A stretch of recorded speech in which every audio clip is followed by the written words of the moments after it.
HEA Radio. It's Clear Life Combat. It's just after 1 o'clock. I have a guest that's zooming in all the way from Texas City. We broadcast out of Lamarck. I'm excited to make this happen. I'm going to let him introduce himself, and we're going to find out about an event that's coming up real quick. It's Cinco de Mayo Fight Night, Boxing with Termite live on pay-per-view with Clear Life Media, and also available to go watch live at the Pasadena Convention Center. Hey, how you doing? Hey, what's up? I'm doing great. My name is Gandara. I'm gonna have a good event coming up soon. It's gonna be live, so I'm feeling good, feeling pretty good. Yeah, so it's coming up. It's Cinco de Mayo, May 5th. What do you know about this event? Are you excited for it, and what are you expecting to happen? I know it's a good event. It's gonna be in the States. My first fight in the United States, so I'm excited about that. I'm gonna have a lot of people coming to the show and try to see me. I'm expecting a good performance. I'm at the gym all the time, so I'm feeling confident, feeling excited, and feeling a little motivated, I guess. Yeah, do you know anything about your opponent, who you're going to be facing that night? I don't, but I'm just gonna listen to my coach. Usually, he knows the game plan, so I'm just gonna trust his word at that point. Yes. You mentioned this is your first fight in the States. Where have you fought before, and what have those experiences been like for you? Well, surprisingly, I felt calmer than ever in my first pro fight. I used to have a really bad anxiety problem. My heart would like start pumping, and I'm like, yeah, but I think it wore me down before the end of the fight, and I'd still do good, but like for my first pro fight, I was dead calm, and yeah, it was really great. I fought at Acuna, Mexico, Mm-hmm. 3 times now. It was really good. Yeah. I mean, so what's that experience like? Like how long does it take to get there? How did you get there? I guess like Oh, even like eating and everything else while you're there. the food was great. I love the food over there. It was really good. We got some fruit before the fight, so during the fight, I felt great. I felt in like clean instead of eating some really heavy. But the travel, it was crazy. It was right when I don't know what was going on. A lot of Haitians and people came over to Acuna, and it was real packed. And they closed the border on us when we tried to leave, so we had to take another hour detour. So it was a drive. I think it was like 5 6 hours. It wasn't that bad. I mean, not the longest I've done Yeah. for boxing. Yeah. That's all. Yeah. So you said they closed the border. Was that whenever y'all were trying to get in or get out? Get out. Well, we had just finished the fight, and my coach was like, "Well, we're gonna leave right now if they don't have it closed." So they're like, "We're gonna go check," and it was closed. So we spent the night and a night extra over there. Yeah. Do you think that, I mean, that travel and that fight and that experience, it's prepared you better to even fight here in the Houston area? Yeah, I mean, traveling, it's part of the boxing. I've traveled a lot of places around the states thanks to my dad. He's been able to, help us go. And traveling, yeah, if it's gonna be even closer, that's even better. I've just all about more of the fights at that point. So how long have you been boxing, and why did you start? Is there somebody else in your family or your dad, or you just something that you just wanted to do? I've been told my grandpa used to be a really good Mexican boxer, but he wasn't really that, known. My dad, he knew his childhood friend. He became a boxing coach, and at one point, I was really, a little overweight, and I kind of got picked on in little school in I think elementary, and this kid wanted to fight me, so we got into a fight, and I got it suspended, and my dad was like, "If you want to fight, I'm gonna take you to a gym," and I'm like, "Okay." So ever since then, I've just been fighting ten, since I was 10 years old. So I'm 20 now, so 10 years. Um, I didn't choose boxing. Boxing chose me Mm-hmm. at that. Yeah, but it's great. Yeah. I like. When did you realize And it's something you wanted to stick with?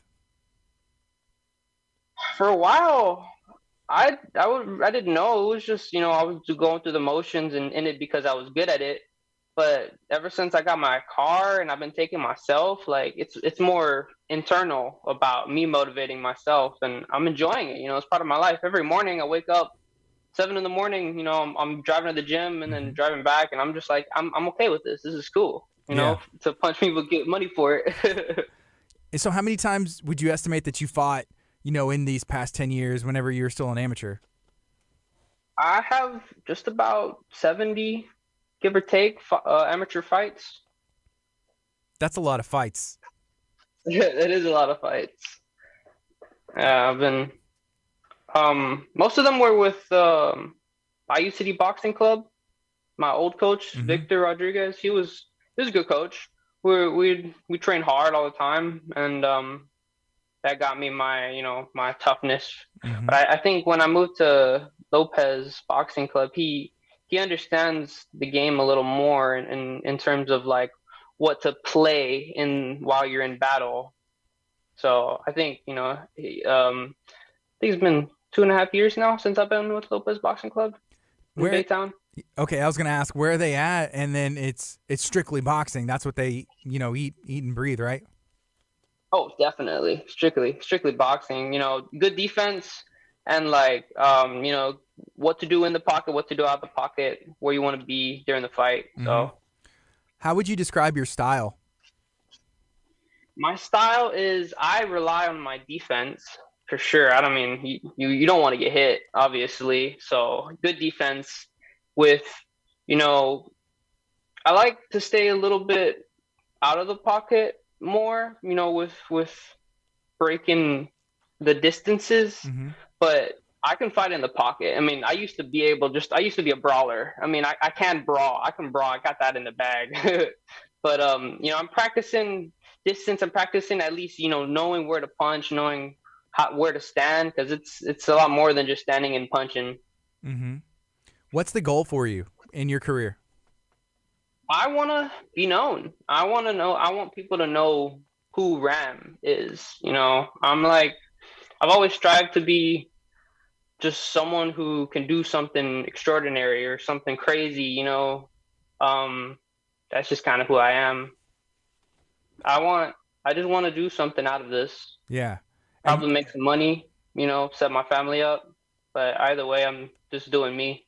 hmm whenever it comes to, I guess, combat sports, do you follow any other, like, UFC or just MMA in general? And is that something you've ever dabbled in? Or Uh, well, my sister used to do karate, so she taught me how to throw a kick. So usually, like between rounds, sometimes at the gym, I throw a good roundhouse or yeah. or back kick, just fooling around. But I mean, actually trying to practice those other things. I can flip. Oh, I can flip. But I mean, just boxing in terms of the sport is where I'm following. I saw a clip on Instagram. It showed up on a reel or on my Explore feed, and it was a boxing match. And this guy goes in and shoots a double leg, like a perfect double leg on this guy, and just takes him down. And the referee's like, "What are you doing? Did you see that clip? And what would happen if something like that happened at a match you were at? What do you think?" I mean, yeah, that's funny. That's crazy. I would never expect someone to throw a kick on me in boxing. Yeah. But like, I'd probably whip some martial arts out. Like if something crazy happened to me and I had to use it. But I mean, boxing is a little more where I'm comfortable and Yes. uh relying on. Yeah. Did your sister still train? Does she stick with karate? She does. She went to MMA. She's training now. She's doing good. She's probably gonna go to a competition here soon. They just paid for their outfits, so I'm hoping she does good too. Yeah. Okay. You mentioned, your dad being supportive and like, taking you to training whenever you were younger and making sure you get to places. How important is that support from your family?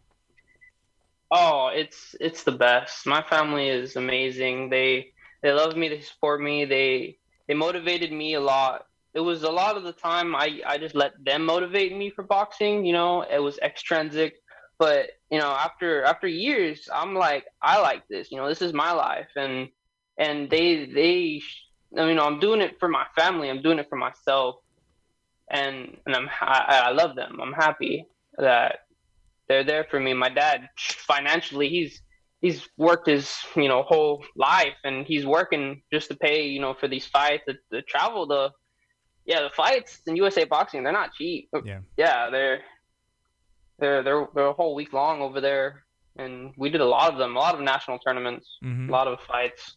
So How really ex- important to my family. how excited are you to be able to fight in front of a hometown crowd? Not as a professional now. It's really exciting. It's a lot to process. I don't even think I'm fully processing how quickly this is happening. I thought it'd be a lot longer. Um, I feel like it's gonna be really good. Like the start of my brand, who I am, what I'm trying to do. This is, first meeting, and I feel like it's not gonna be the last for sure. Yeah. So, I'm crossing boundaries. I feel like I'm gonna try to do my best and get out there, get to people, and and become known.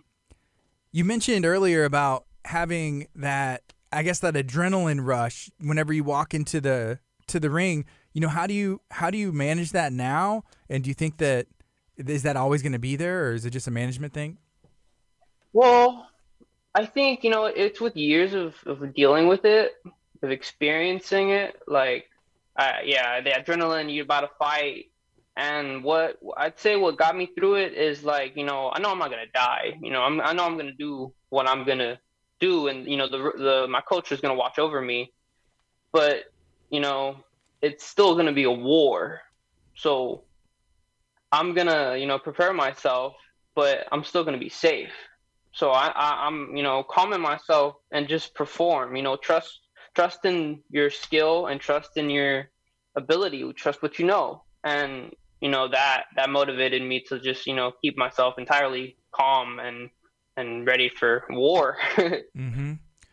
I'm talking to Ram Gandara out of Lopez Boxing Club. Boxing with Termites taking place Cinco de Mayo. It's going to be on pay-per-view with Clear Life Media. It's going to be live at the Pasadena Convention Center. Ram, let somebody know if they're listening out there, they're trying to make plans. What am I going to be doing? Tell them what they can expect when they come watch you fight that night. Expect me to be precise, as in I'm going to be calm and try to understand my opponent and his strengths, and I'm gonna show him mine, and that's just how it's gonna be. Yes. Is there anything else that you would like to share or talk about today? No, I think just watch out for me. We'll follow you, and I'm excited. Cinco de Mayo, make your plans now. You can go watch live at the Pasadena Convention Center, or you can watch live on pay-per-view. Ram, thank you so much for your time today. I appreciate you. Thank you so much.